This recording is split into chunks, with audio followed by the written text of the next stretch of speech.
Olá, vamos buscar um pouco de paz para hoje? A palavra de hoje está no livro de Filipenses, capítulo 3, versículo 8, e diz assim: Mais do que isso, considero tudo como perda, comparado com a suprema grandeza do conhecimento de Cristo Jesus, o meu Senhor, por quem perdi todas as coisas. Eu as considero como esterco para poder ganhar Cristo. Saulo de Tarso era um fariseu, membro da seita mais rigorosa do judaísmo e também discípulo de Gamaliel, um renomado rabi. Ele não apenas observava a lei judaica com rigor, mas também atuava ativamente para impedir a propagação do cristianismo, perseguindo e prendendo cristãos. Ou seja, ele era alguém importante, renomado e temido. No caminho de Damasco, começou as perdas, que para nós seria algo desesperador, mas para Saulo nada poderia ser considerado importante diante desse conhecimento que ele estava tendo agora sobre a pessoa de Cristo Jesus. Então nós podemos concluir que Paulo caiu para levantar, ficou cego para conseguir enxergar, se esvaziou de si para ser cheio do Espírito Santo. Por isso, ele considerou tudo que perdeu como esterco, nada de valor, como lixo. Para ele, a sua vida não tinha mais importância, porque agora Cristo vivia nele. E você? O que é que você perdeu para ter uma vida em Cristo? Ou o que será que Jesus está querendo arrancar de você? Saulo, ainda cego, foi visitado por um servo do Senhor, que tocou nos seus olhos e lhe devolveu a visão. E agora, convertido, Saulo, aquele homem cheio de títulos, não passava de um servo, de um instrumento nas mãos do Senhor, pronto para ser cheio do Espírito Santo. Então, como diz lá em Atos capítulo 9, versículo 17, então Ananias entrou na casa, impôs as mãos em Saulo e disse: Irmão Saulo, o Senhor Jesus, que apareceu no caminho por onde você vinha, enviou-me para que você volte a ver e seja cheio do Espírito Santo. E seja cheio do Espírito Santo. Na verdade, Saulo ganhou mais do que perdeu, passando de perseguidor a perseguido. Cheio do desejo de pregar, foi perseguido e teve que fugir para a Arábia, como diz lá em Gálatas, capítulo 1, versículo 17. E lá passou cerca de 3 anos aprendendo tudo agora pela visão de Cristo, lendo a Torá com a visão de Cristo, aprendendo a orar, aprendendo a ser dependente, aprendendo a ter uma vida no Espírito.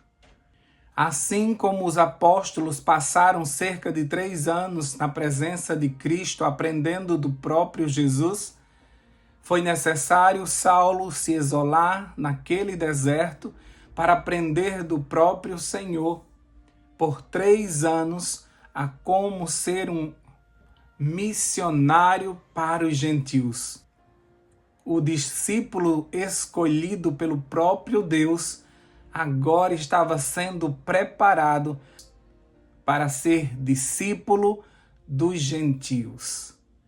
Como diz no livro Atos dos Apóstolos, na página 69, ali na solidão do deserto, Paulo teve ampla oportunidade para sossegado estudo e meditação. Recapitulou calmamente sua experiência passada, possuindo-se de genuíno arrependimento. Buscou a Deus de todo o coração, não descansando até que tivesse a certeza de que seu arrependimento fora aceito e seus pecados perdoados. Anelava a certeza de que Jesus estaria com ele em seu ministério futuro. Esvaziou a mente de preconceitos e tradições que lhe haviam até então modelado a vida e recebeu instruções da fonte da verdade. Jesus comungou com ele e confirmou na fé, conferindo-lhe uma rica medida de sabedoria e graça. Depois deste retiro espiritual, Paulo volta pronto para iniciar suas missões, cheio do Espírito Santo e da convicção que Jesus era de fato o Messias. E movido de amor por aqueles a quem Jesus tanto amou, ele saiu para dar a vida assim como seu mestre. Então, com a experiência de Paulo, eu aprendo que nem tudo é perda. E tem lucro em muitas coisas que nos é tirada. E tudo isso faz parte do processo que visa a nossa salvação. Aceite que o que foi tirado foi para abrir espaço para ser preenchido com algo extraordinário e espiritual. Muitas vezes, quando aceitamos Jesus, o nosso testemunho, ele se resume em contarmos para as pessoas o que nós perdemos, o que nós deixamos. E muitas vezes o nosso testemunho, ele é triste, de alguém que perdeu muitas coisas para estar agora aos pés de Jesus. Mas para Paulo, tudo que ele havia perdido não significava nada perto do conhecimento que ele adquiriu de Jesus Cristo. Então ele não considerava nada como algo importante daquilo que ele tinha perdido. E assim também devemos ser como Paulo e darmos glória pelo que nós conquistamos. Nós temos que contar às pessoas aquilo que nós conquistamos, não o que nós perdemos, nem o que deixamos. O teu testemunho não pode ser baseado naquilo que você perdeu. Porque aquilo ali foi tirado porque era necessário ser tirado para que outras coisas fossem acrescentadas. Então, o que foi acrescentado é o que importa. É o que vai atrair outras pessoas para o Senhor. Então, aquele homem que antes era cheio de títulos, agora é cheio do Espírito Santo. Ele agora tem uma experiência tão real com Deus que ele fala com toda a ousadia e por isso ele não teme a morte e por isso ele vai enfrentando uma cidade atrás da outra, mesmo os seus discípulos pedindo para que ele não vá, para que ele espere um pouco, ele segue, ele avança. E muitas vezes, depois de surras, de apedrejamento, depois de maus tratos, ele continua louvando e adorando ao Senhor. É na prisão que ele escreve suas cartas, é na prisão que ele pede para que a gente seja sempre alegre. É na prisão que ele fala do amor de Deus, é na prisão que ele não condena os seus algozes, dizendo, eles me prenderam, mas pelo contrário, ele se orgulha dizendo que suas algemas representam alguém que foi preso pelo nome de Jesus Cristo. Ele se orgulhava de suas fraquezas, porque era nelas que ele era aperfeiçoado. Ele disse que aprendeu a viver na escassez, na fome, porque ele aprendeu a viver em tempos bons e em tempos ruins, porque não importava o que estava acontecendo ao seu redor, mas o mais interessante era o que estava acontecendo dentro dele. Aquele homem foi transformado de verdade e agora ele era um missionário nato. E agora ele não se cansava de pregar o evangelho, sejam a pessoas comuns ou para grandes autoridades. Ele tinha essa facilidade por seu conhecimento, por seu estudo. Ele conseguia entrar em todos os lugares, não importava a classe social. Ele sabia falar com todo tipo de gente. Ele não perdeu nada, você não perdeu nada. Até agora você só ganhou. Algumas pessoas lançam no rosto do Senhor, dizendo: Senhor, nós perdemos tudo por tua causa e o Senhor não vai fazer nada com a gente. Deus, eu abri mão disso, eu abri mão daquilo para estar do teu lado. Tem coisa pior do que a gente jogar isso na cara de alguém? Você já imaginou você fazer isso para sua esposa ou para seu esposo? Dizer: eu só estou com você aqui porque eu lhe amo, porque o que eu já perdi por sua causa, eu deixei isso, deixei aquilo, Você acha que a pessoa vai ficar feliz com esse comentário, com esse tipo de comportamento? Mas é isso que nós fazemos com Deus. Nós jogamos na cara de Deus o tempo todo o que nós perdemos. Nós mostramos para Ele constantemente a nossa lista do que perdemos. Você não perdeu foi nada, você só ganhou. Tudo na vida do cristão é lucro. Nós aprendemos com tudo, tudo coopera para o nosso bem. Você não sabe o que está falando quando você diz que perdeu isso ou perdeu aquilo. Grande coisa que você perdeu. Uma vidinha dessa você perdeu em troca da vida eterna. Nada do que temos aqui pode se comparar com a glória do porvir. Você não sabe o que está falando quando você diz que perdeu isso, perdeu aquilo, ou perdeu alguém. Aqueles que nós entregamos nas mãos do Senhor, Ele guarda para nos entregar depois. Você não perdeu nada. Até agora você não perdeu nada. Você só está no lucro, você só está ganhando. Você só está adquirindo coisas. Deus está te enchendo.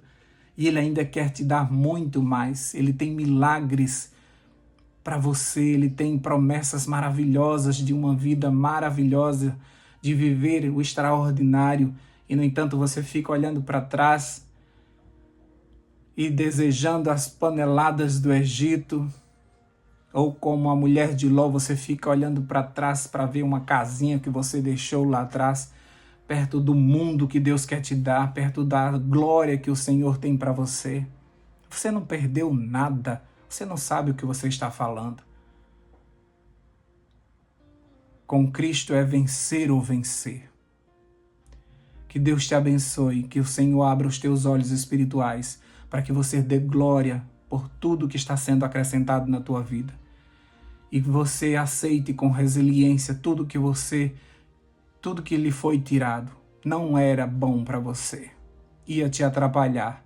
Você não ia conseguir crescer. Então para de olhar para o que você perdeu e olha para frente, porque tem uma terra prometida lá na frente que emana leite e mel. Continua a caminhada, vai valer a pena. Vamos orar por isso. Deus querido, nós te agradecemos, porque o Senhor tem nos acrescentado dia a dia glória sobre glória. Nós temos recebido das tuas mãos as tuas misericórdias. O Senhor tem provido para nós, desde o alimento até as nossas emoções saudáveis, para que possamos permanecer com lucidez nesse mundo que tenta nos enlouquecer o tempo todo. Do teu lado, todas as coisas cooperam para o nosso bem. Contigo, nós somos mais que vencedores. Se o Senhor estiver conosco, nós enfrentamos um exército, nós pulamos muralhas, nós permanecemos inabaláveis como os montes de Sião, porque nós cremos num Deus vitorioso, que também nos fará vitoriosos nesta luta contra o mal. Obrigado, Senhor Deus, porque o Senhor tem nos protegido no meio da batalha. 1000 têm caído ao nosso lado, 10.000 do outro lado, mas nós não temos sido atingidos como deveríamos pelo pecado que habita no nosso coração. Mas por misericórdia o Senhor tem sido um escudo, tem sido uma fortaleza, um refúgio, um abrigo. O Senhor tem nos livrado de grandes coisas. E nós te agradecemos porque escolhemos o lado vencedor. Algumas pessoas estão a se lamentar porque perderam algumas coisas neste mundo. Mas o verdadeiro cristão sabe que essas coisas foram tiradas porque elas não acrescentavam em nada à nossa vida, muito menos à nossa vida espiritual. Pai querido, ajuda o teu povo a reconhecer, assim como Saulo, que tudo que perdemos é esterco, é nada, perto do que é ter o conhecimento da suprema presença do Senhor em nossa vida, aquele que nos salvou e permanece conosco através do seu Espírito Santo. Assim como Saulo, nós queremos, Senhor Deus, que o Senhor nos encha do Espírito, nos use como um instrumento. Mas, Senhor, nós te pedimos, quando as nossas costas estiverem sangrando, arranca da nossa boca um louvor, dá-nos o alívio de saber que estamos passando por tudo isso por causa do teu nome. É uma causa nobre para que conquistemos a fé necessária para crermos que em breve esse céu vai se rasgar e voltaremos para casa. Dá ao teu povo sabedoria, discernimento espiritual para que eles entendam que eles não perderam nada. Pelo contrário, eles estão ganhando e acumulando um tesouro onde a traça e ferrugem não podem consumir. Ajuda-nos a entendermos isso, que o nosso lugar não é aqui. Nós não viemos para morar no deserto. Nós estamos indo para a terra que emana leite e mel. Fica conosco nesse novo dia. Ajuda-nos a nos portarmos como pessoas vencedoras. Em nome de Jesus, nós oramos e te agradecemos. Amém, amém e amém. Paz para hoje é o que eu desejo para você.